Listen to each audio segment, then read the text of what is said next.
Hello dear students, इस video में हम बात करेंगे डिकम्पोजिशन रिएक्शन की। इससे पहले हमने बात कर रखी है कॉम्बिनेशन रिएक्शन से। और सारी वीडियोस देखने के लिए जो इस चैप्टर से रिगार्डिंग है, इसके सवाल आप देख सकते हो चैनल के प्लेलिस्ट में जाकर, जहां मैंने प्लेलिस्ट तैयार की हुई है और आपको उसका लिंक डिस्क्रिप्शन में दे दिया जाएगा। तो हम बात करते हैं what is decomposition reaction. Those reaction in which a compound splits into two or more products are called decomposition reaction। ठीक है, यानी वो रिएक्शन जिसके अंदर कंपाउंड जो होता है वो टूट जाता है दो या दो से ज्यादा प्रोडक्ट्स में, उसको हम कॉम्बिनेशन रिएक्शंस कहते हैं। और ये जो कॉम्बिनेशन रिएक्शन होता है ये जस्ट उल्टा होता है, रेसिप्रोकल होता है कॉम्बिनेशन रिएक्शन के। ठीक है, तो आपको ये भी मालूम होना चाहिए सारे एंडोथर्मिक रिएक्शन जो होते हैं वो डिकम्पोजिशन रिएक्शन होते हैं। ठीक है, तो एंडोथर्मिक का मतलब होता है जिसके अंदर हीट ट्रैप होती है ना। अब हम बात करेंगे एग्जाम्पल की डिकम्पोजिशन रिएक्शन से। तो ये देखिए हमारे पास सिंगल रिएक्टेंट है, जब इसको हीट किया गया तो कैल्शियम हाइड्रोक्साइड, कैल्शियम ऑक्साइड जिसको हम क्विकलाइम कहते हैं, और कैल्शियम कार्बन डाइऑक्साइड में ये ब्रेक डाउन हो गया। तो आपने देखा जब कैल्शियम कार्बोनेट, और ये फॉर्मूला जो है वो मार्बल का भी होता है, जब इसको हीट किया जाता है। अब इसका मतलब ये नहीं है कि मार्बल को हीट कर दोगे तो उसमें से कैल्शियम हाइड्रोक्साइड, वो एक ठोस होता है, उसमें बहुत ज़्यादा हीट की ज़रूरत पड़ती है।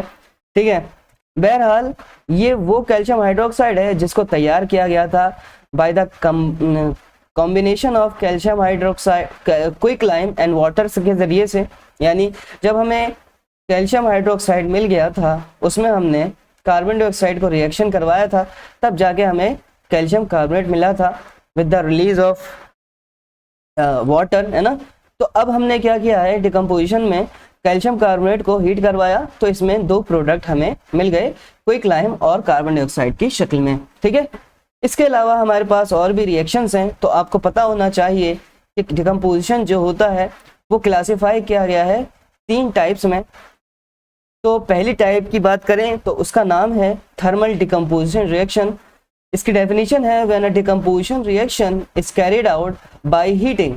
यानी जब डिकम्पोजिशन रिएक्शन हीटिंग के जरिए से किया जाता है तो उसको हम सिंपली थर्मल डिकम्पोजिशन रिएक्शन कहते हैं। एग्जाम्पल के तौर पर अभी हमने पीछे देखा कि कैल्शियम कार्बोनेट को जब हमने हीट किया तो कैल्शियम ऑक्साइड और कार्बन डाइऑक्साइड हमें मिल जाता है। इसी तरीके से ये हमारे पास लेड नाइट्रेट है, PbNO3 होल ट्वाइस। जब इसको हीट किया गया तो इसमें से लेड ऑक्साइड, नाइट्रोजन डाइऑक्साइड और ऑक्सीजन, तीन प्रोडक्ट्स हमें मिल गए। और कैसे मिले? हीटिंग के जरिए से मिले। इस वजह से ये दोनों टाइप जो हैं वो थर्मल डिकम्पोजिशन रिएक्शन में आ जाएंगी। है तो ये डिकम्पोजिशन रिएक्शन, मगर टाइप कौन सी है? थर्मल डिकम्पोजिशन रिएक्शन है। इसके अलावा जो दूसरी टाइप है वो है इलेक्ट्रोलिटिक डिकम्पोजिशन रिएक्शन। अब इसका मतलब क्या है? जब डिकम्पोजिशन रिएक्शन को कैरिड आउट किया जाता है बाय इलेक्ट्रिक करंट, यानी जब हम किसी कंपाउंड में जो हमारे पास रिएक्टेंट है उसको हम डिकम्पोज करना चाहते हैं यूजिंग इलेक्ट्रिसिटी, यानी इलेक्ट्रिक करंट के फ्लो की वजह से, तो उसको हम इलेक्ट्रोलिटिक डिकम्पोजिशन रिएक्शन कहते हैं। फॉर एग्जाम्पल हमने वाटर लिया, और वाटर की एक्टिविटी भी मौजूद है किताब के अंदर, जिसमें इलेक्ट्रिसिटी के फ्लो करने की वजह से तो इसमें हमें हाइड्रोजन और ऑक्सीजन दोनों अलग अलग एज ए प्रोडक्ट मिल जाते हैं इलेक्ट्रिसिटी के जरिए से। ये ब्रेक डाउन हो गया है इसका, तो इस रिएक्शन को हम कहेंगे इलेक्ट्रोलिटिक डिकम्पोजिशन रिएक्शन, क्योंकि ये इलेक्ट्रिसिटी के जरिए से दो प्रोडक्ट में ब्रेक हुआ है ना। फिर हमारा जो तीसरा टाइप आता है वो है फोटो डिकम्पोजिशन रिएक्शन। इसमें क्या होता है? When a decomposition reaction is carried out by light, यानी जब डिकम्पोजिशन रिएक्शन को लाइट के जरिए से किया जाता है।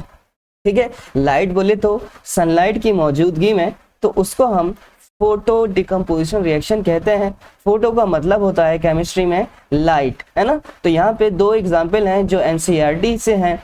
जब हमने सिल्वर क्लोराइड को सनलाइट में लिया तो इसका ब्रेकडाउन हो गया सिल्वर और क्लोरीन में, है ना। इसी तरीके से जब सिल्वर ब्रोमाइड का सनलाइट के प्रेजेंस में रिएक्शन हुआ तो ये डिकम्पोज हो गया सिल्वर और ब्रोमीन गैस में, ठीक है।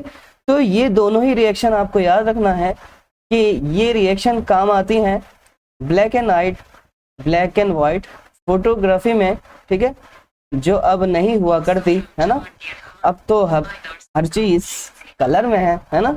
तो ये हमारी बात थी। अगली बात जो होगी हमारी वो होगी डिस्प्लेसमेंट रिएक्शन से रिगार्डिंग, तो उसकी बात करेंगे हम नेक्स्ट वीडियो में। तब तक के लिए बने रहिए, और ये वीडियो अगर समझ में आई है तो please subscribe to my channel, और बाकी की प्लेलिस्ट में सारी वीडियोस देखने के लिए आप डिस्क्रिप्शन में जाकर या एंड स्क्रीन पर जाकर देख सकते हो। Thanks for watching my videos.